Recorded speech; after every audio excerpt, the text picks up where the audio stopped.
Selamat datang di Mozaik Keluarga. Acara Mozaik Keluarga membahas berbagai isu menarik tentang balita, anak-anak, remaja, dewasa, hingga lansia. Acara ini diharapkan dapat menambah wawasan para sahabat Mozaik Keluarga tentang berbagai dinamika yang terjadi di usia-usia tersebut. Sejauh-jauh kaki melangkah, keluarga tempat terindah, senyaman-nyaman tempat di luar sana, keluarga masih teristimewa. Cinta itu bermula dari keluarga, menyebar ke masyarakat, ke seluruh dunia. Ciptakan cinta yang indah dalam keluarga, dampaknya besar bagi negara dan bangsa. Salam jumpa sahabat Mozaik Keluarga dimanapun Anda berada. Apa kabar Anda? Semoga Anda semua dalam keadaan sehat dan tentunya juga selalu semangat ya. Terima kasih. Saya Katrina Utami dapat menjumpai Anda dalam acara Mozaik Keluarga edisi hari ini. Sahabat Mozaik Keluarga, jika Anda memiliki tema, Anda dapat menghubungi kami di alamat email kami mozaikkeluarga@gmail.com, dan topik-topik terpilih akan kami angkat dan tentu saja nama-nama akan kami samarkan. Sahabat Mozaik Keluarga, hari ini saya ditemani oleh rekan saya Mia Syaneta. Halo rekan Syaneta. Halo Tami, halo Dr. Jaya.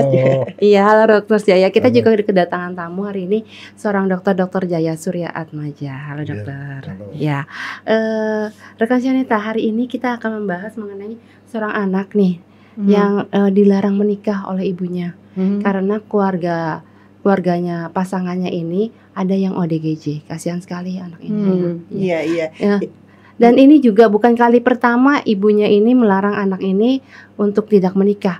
Dari pacar pertamanya itu juga dilarang menikah oleh ibunya karena ayah dan ibu pacarnya itu diabetes, dan ibunya ini khawatir akan menurun ke cucunya nanti. Nah, nanti kita akan bahas ini bersama dengan Dr. Jaya. Iya betul, saya juga dengar itu yang jadi kasus pertamanya itu orang tua pasangannya itu dua-duanya diabetes. Ya. Terus apalagi mereka meninggal dalam selisih waktu tidak terlalu lama, 1-2 tahun lah. Ya.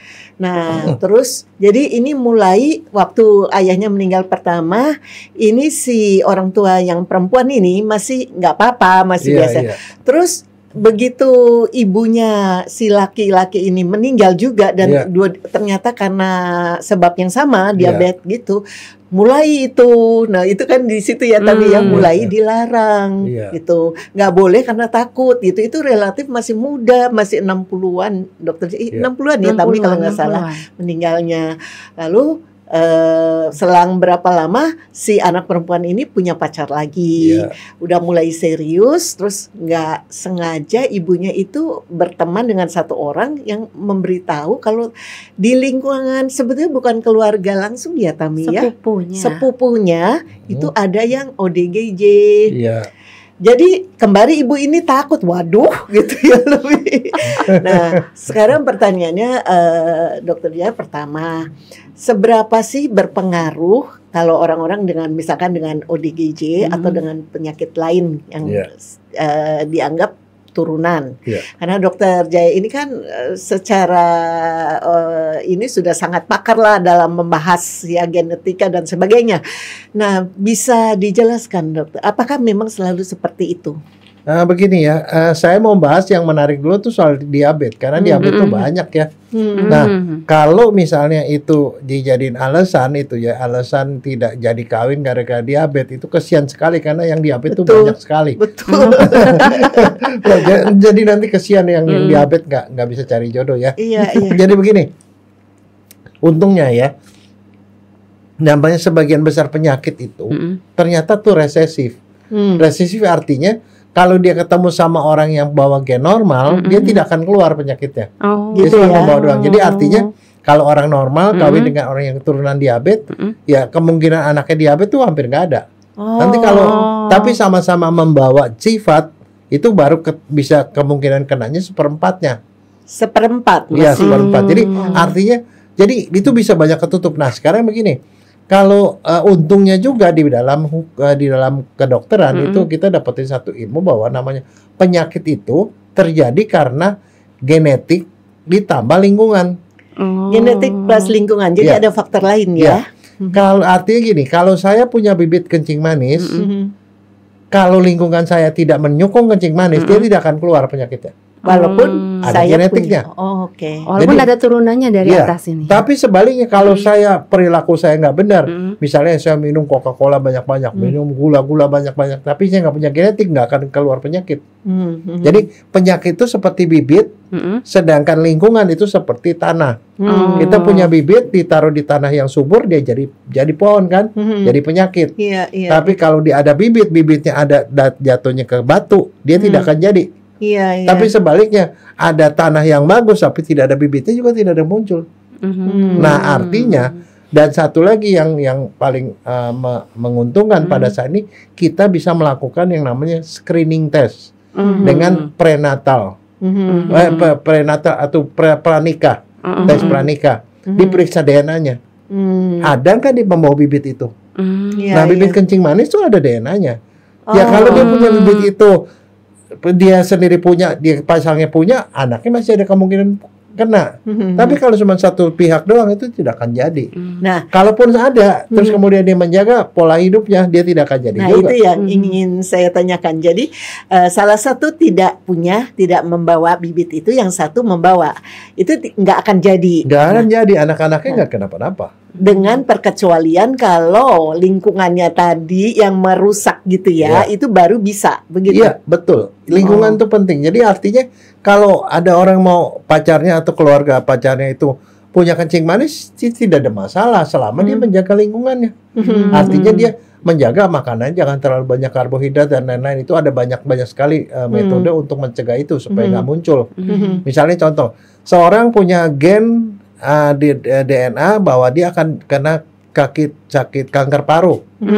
Gennya ada, udah diperiksa ada gennya. Tapi dia tidak merokok. Mencegah itu dia tidak akan jadi. Nggak akan jadi tuh, Dok. Walaupun ada gennya. Nah, itu dia sebabnya. Nah, sekarang itu yang diabetes ya. Saya mau nanya dulu nih yang diabetes sebelum yang lebih seru sih soalnya ya.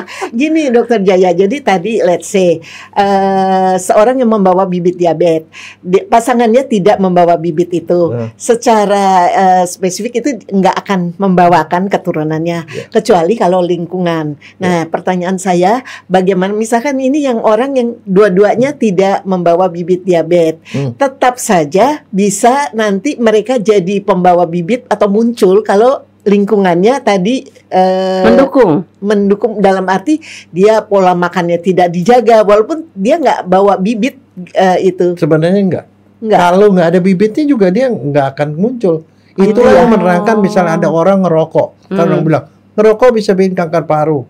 Orang bilang itu dia sampai 70 tahun ngerokok nggak kanker paru ya karena dia nggak punya bibit. Oh gitu. Jadi itu masalahnya itu dua-dua harus aja. Nah, jadi artinya orang diabetes itu nggak mesti dihindari untuk menjadi pasangan atau jadi suami atau istri, nggak ada masalah. Dengan kata lain sebetulnya yang pegang peran adalah bibit kembali ya. Jadi sekalipun ini saya ulang mungkin supaya lebih jelas. Sekalipun misalkan dua orang tadi yang satu diabetes satu tidak, lalu kan tidak keturunannya tidak membawa itu. Walaupun mungkin makannya asal-asalan tuh nggak mungkin jadi diabetes misalkan dia. Kalau tidak ada bibitnya tidak. Oh ada gitu. Jadi itu satu yang sebetulnya melegakan. Nah, cuman masalahnya nih itu satu hal soal diabetes ya. Karena kalau saya ngomong gitu kan diabetes itu yang penderitanya banyak, nanti kesian mereka diseminasi gara-gara jomblo. Jadi yang paling harus dilakukan adalah ya jaga makan, jaga pola hidup. Tapi kalau soal ODGJ masalahnya begini, ODGJ itu termasuk satu mata pelajaran yang banyak sekali kedokteran. Karena kenapa? Jenisnya macam-macam. Ada banyak macam. Ada yang misalnya contoh orang depresi itu nggak usah dia punya keturunan dia bisa depresi. Betul. Tapi ada sebagian kecil dari penyakit ODGJ itu yang ada bibit genetiknya, DNA-nya. Misalnya schizofren. Schizofren itu ada bibit schizofren yang ada pada DNA-nya dia. Dan itu bisa diperiksa. Bisa diperiksa dengan pemeriksaan laboratorium, periksa DNA. Nah, kalau dia punya bibit itu, ya itu barangkali mesti hati-hati karena ada kemungkinan keturunannya bisa kena itu. Tetapi itu pun baru akan muncul kalau ada stres lingkungan juga. Artinya kalau mau aman sih seperti itu nggak sebenarnya asal melarang. Karena misalnya itu kan jauh kan ke sepupu. Ya dia diperiksa aja Pak. Yang mau kawin itu dia periksa DNA-nya ada nggak bibitnya. Kalau nggak ada bibitnya berarti tidak ada masalah. Walaupun ada keturunannya seperti itu. Karena keturunan yang ada pada sepupunya belum tentu ada pada dia. Nah, ketakutan ibu ini adalah dok, kan seringkali ini kan sepupu dan tadi ya dan anaknya itu kan berasal dari satu generasi di atasnya.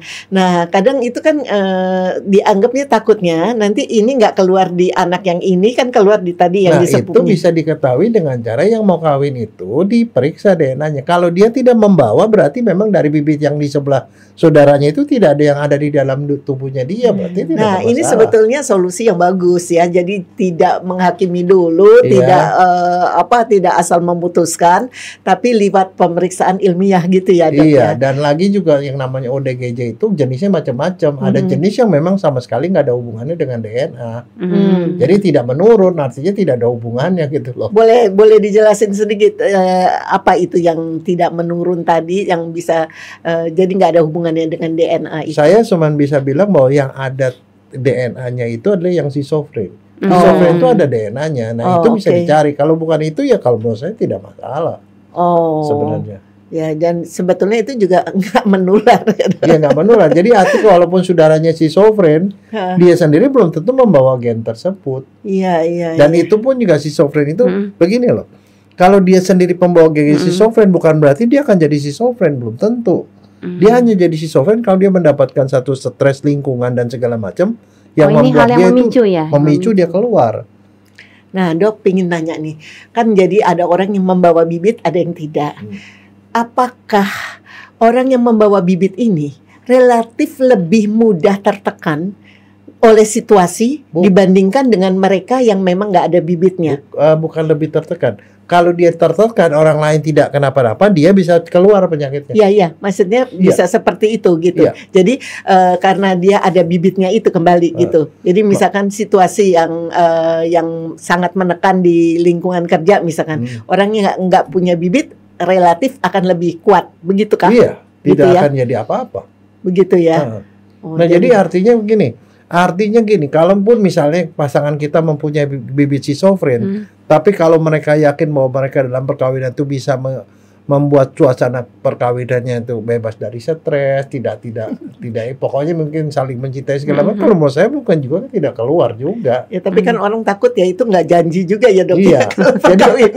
Iya itu makanya. Jadi gini, yang jadi masalah adalah banyak orang kalau sedang pacaran itu dia banyak excuse. Iya, dia begitu karena gini-gini, jadi nyari alasan gitu. Padahal kita belum tentu. Justru masalahnya kalau orang pacaran dulu itu gunanya apa? Supaya dia tahu orang ini sebenarnya gimana kepribadiannya. Gampang stresan nggak, apa dan segala macam gitu loh. Soalnya stres itu bisa macam-macam kan, dari segi ekonomi bisa, dari kecocokan hubungan juga bisa, dari perbedaan agama juga bisa, barangkali atau apapun. Nah, jadi kepingin tahu nih, Dokter Jaya, bisa nggak sih dibedakan secara kasat mata gitu? Misalkan tadi kan kita menilai, nah sedangkan penyebab stres itu kan banyak tadi yang seperti dikatakan. Bisa nggak sih secara kasat mata kita bisa menemukan, oh ini gejalanya nih agak menakutkan nih. Kalau ini gejala stres biasa gitu, biasanya ada pembeda nggak gitu? Kelihatan nggak? Ya kelihatan, karena gini, kalau orang bergaul dengan seseorang itu pasti nggak mungkin semuanya aman-aman aja kan. Sekali waktu ada stres lagi di jalan, kali hal kecil-kecil lah, lagi di jalan stres. Bagaimana dia menghadapi jalanan macet, misalnya dia jadi tiba-tiba marah-marah dan segala macam, itu kan reaksi itu kan bisa kita lihat sehari-hari. Pada saat misalnya dia lagi di kerja atau di sekolah sedang mau ulangan, bagaimana kemudian sikapnya dia, kan dari situ kita bisa lihat sebenarnya dari hal kecil-kecil begitu loh. Jadi cenderung lebih ekstrim gitu Iya. reaksinya terhadap situasi yang menekan gitu. Iya, reaksi antara sebab dan reaksinya itu tidak kompatibel. Artinya sebenarnya kayak gini kan mestinya kagak marah, kenapa dia marah-marah gitu. Hal kecil lah, misalnya contoh pesan makanan di restoran, Lama. terus ternyata lama dikit dia marah-marah. Dari situ kan reaksi kecil-kecil gitu kita bisa tahu. Iya, iya. Nah, itulah gunanya kita membuka mata yang lebih apa ya, lebih awas, membuka mata pada situasi-situasi yang biasa-biasa seperti itu gitu. Nah, seandainya Dok, tadi kan sebelum pernikahan mereka periksa dulu DNA. Iya. Ternyata ada bibitnya gitu. Apa itu udah tertutup atau tadi ada yang bisa diupayakan dari segi pengobatan misalkan? Kalau yang seperti itu sebenarnya begini, pada prinsipnya yang namanya schizofren pun bisa dikontrol. Artinya dia harus berobat. Iya, Berobat. Jadi kalau selama istrinya, pasangannya itu orangnya yang care, tidak menambah stres gitu. Itu bisa Ya kalau sembuh menurut ya. saya sih tidak Sembuh ada ya. masalah. Tapi sebenarnya ada kemungkinan kalau yang seperti itu, kalau misalnya schizofren ya, ada kemungkinan gen itu menurun ke Anak. 1/4 dari anaknya di bawah. Tapi anaknya belum tentu kena juga gitu loh. Tapi Iya. kita mesti sadar kalau misalnya yang bersangkutan sendiri sudah bermasalah, harus berobat dari sejak awal, ya istrinya berarti harus siap-siap bahwa nanti ada kos yang akan keluar lebih dalam rangka pengobatan dan segala macam gitu kan. Ya, tapi mungkin ya, misalkan dimungkinkan jadi hasil DNA tadi, tes DNA, waduh ternyata gitu ya. Terus tapi masih tetap gitu dengan berpikir ada solusinya dengan lewat pengobatan itu Ya gitu. pengobatan, dan satu membuat bisa nggak dia yakin bahwa kehidupan mereka itu akan bisa diusahakan seseminim mungkin menimbulkan stres. Sebab stres yang biasa-biasa buat keluarga yang normal dibandingin sama ada pasangan yang salah satunya seperti itu efeknya beda. Nah, kalaupun misalkan mereka memutuskan menjalani pengobatan nih Dok ya, pas setelah tes itu gitu, seberapa itu bisa meminimalkan? Apakah bisa benar-benar hilang atau benar-benar sebetulnya hanya meminimalkan saja? Bisa dihilangkan dalam arti kata mereka harus menjaga supaya hubungannya itu harmonis dan suaminya atau suami atau istrinya itu terbebas dari stres yang berlebihan. Jadi artinya biarkan dia kerja di tempat yang dia happy kerja, tinggal barangkali tidak tinggal dengan mertua barangkali, karena itu akan nambah stres kan. Oh, jadi dengan kata lain peran Lingkungan, dari lingkungan lingkungan. itu sangat besar ya Iya. untuk meminimalkan atau tapi bibit itu sendiri tidak mungkin hilang ya. Tidak bisa hilang, tapi yang bisa kita kontrol lingkungannya. Lingkungannya. Nah, Dok, sebetulnya mumpung di sini nih Dokter Jaya, hal-hal apa lagi sih selain tadi ODGJ, bibit-bibit apa lagi yang secara genetik itu dikhawatirkan menurun gitu?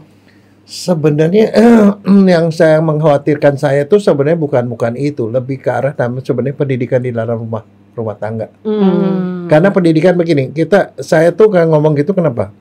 Kita di kedokteran forensik tuh banyak menangani kasus KDRT. Oh, Kasus KDRT itu banyak terjadi karena si perempuan tuh excuse karena kenapa? Dia udah tahu suaminya ini orangnya emosional. Dia bilang kalau cinta sih nanti pasti udah oke gitu loh. Ya itu gini, kebetulannya di RSCM tuh saya banyak nangani kasus-kasus forensik klinik, kasus ke orang hidup. Ya orang hidup yang paling banyak tuh kasus KDRT.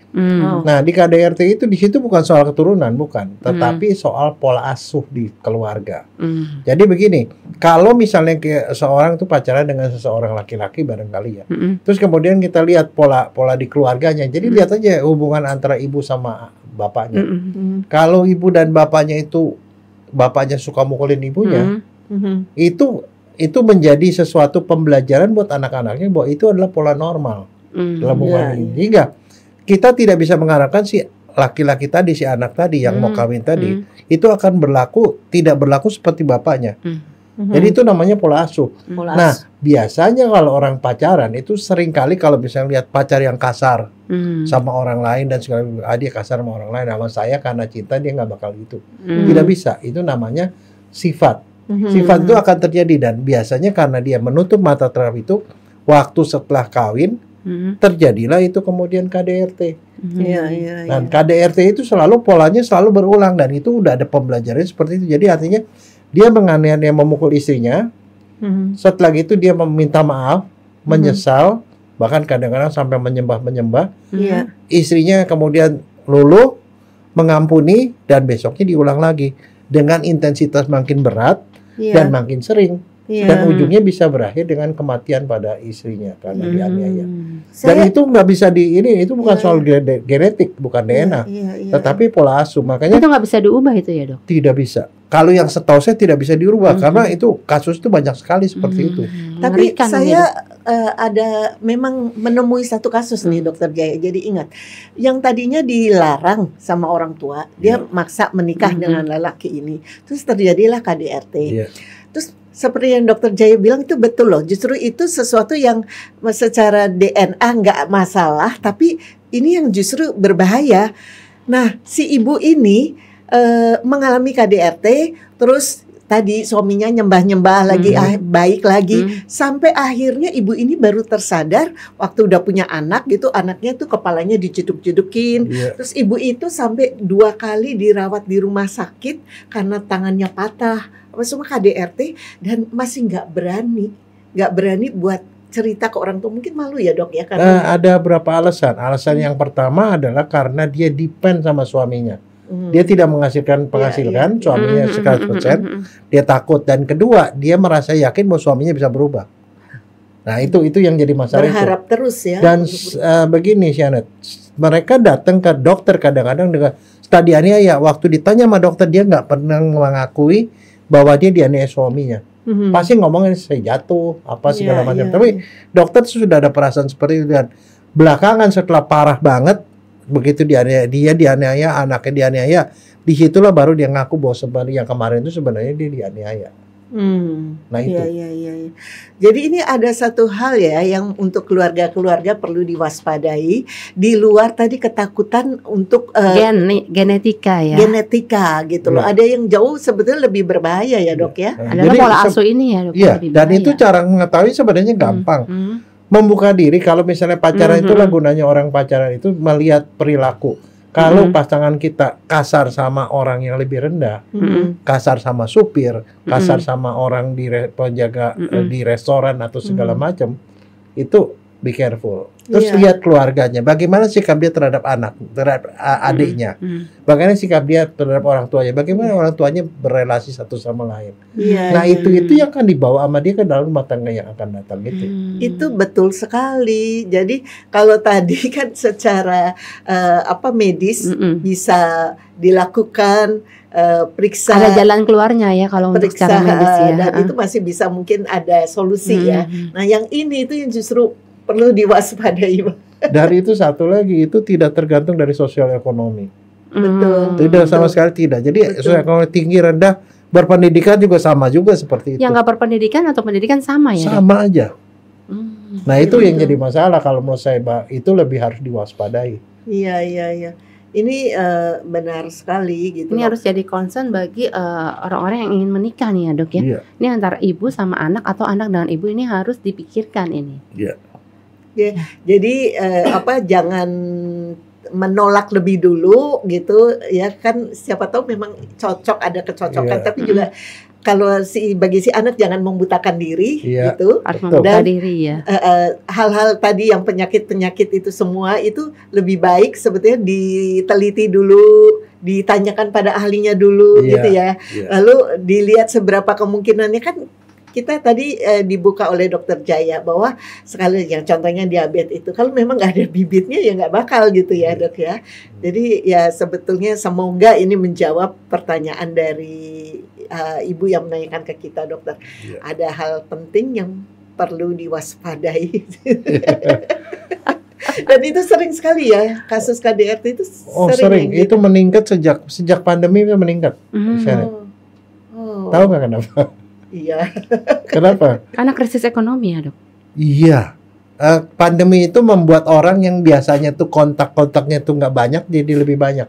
Karena suami lebih banyak di rumah kan.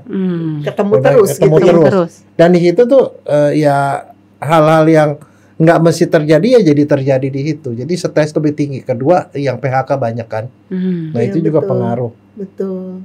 Ya, Dan apalagi- itu biasanya serangan fajar loh, Janet. Maksudnya apa tuh, Dok? Dia dipukulinnya malam-malam Oh pada my saat God. mereka tidur. Pada saat tidur bertengkar malam-malam begitu. Jadi datang ke RSCM itu jam 2 malam, jam 3 malam begitu. Dengan kondisi bonyok. Benar-benar dalam kondisi yang termemar-memar dan Oh, ada yang patah-patah gitu, Dok. ada juga saya ada berapa kali yang dirawat tuh sampai ke anak-anaknya dirawat. Jadi istrinya yang babak belur, anaknya juga 2 anaknya masuk. Bukannya ini kasus bisa masuk ke pidana ya, Dok? Ya emang pidana itu. Pidana ini. Pidana. Itu jadi makanya saya bilang yang itu lebih perlu diwaspadai gitu loh. diwaspadai, betul. Ya semoga ini membantu ya Tami ya. Iya. Aduh terima kasih sekali pencerahannya nih Dokter Jaya. Banyak masukan buat kita nih ya, dan Iya, juga bagi iya. ibu-ibu yang anaknya ingin menikah, bukan hanya dilihat dari genetika kesehatannya ya, tapi dari pola asuh pasangannya nanti ya. Ini betul satu lagi tadi karena yang Dokter Jaya bilang ini adalah dokter yang mengalami ya, yang menemui kasus-kasus ini. Jadi bukan cuman Dari kita cerita. bercerita, betul-betul ada fakta-fakta ya Dokter Iya. ya tadi ya. Ya tapi semoga acara ini bisa membawa banyak kebaikan ya buat yang mendengarkan. Iya, terima kasih Dokter Jaya Iya, untuk sama-sama. semuanya hari ini. Terima kasih Iya. banget. Terima kasih juga rekan Shaneta. Terima kasih bagi sahabat Mosaic Keluarga yang sudah mendengarkan hari ini. Dan saya ingin mengingatkan sekali lagi untuk Anda yang ingin mengirimkan topik kepada kami, langsung saja ke alamat email kami mosaickeluarga@gmail.com. Dan topik-topik terpilih akan segera kami angkat dan nama Anda akan kami tayangkan. Dan akhirnya kami bertiga, jangan lupa membangun bangsa dimulai dari keluarga. Sejauh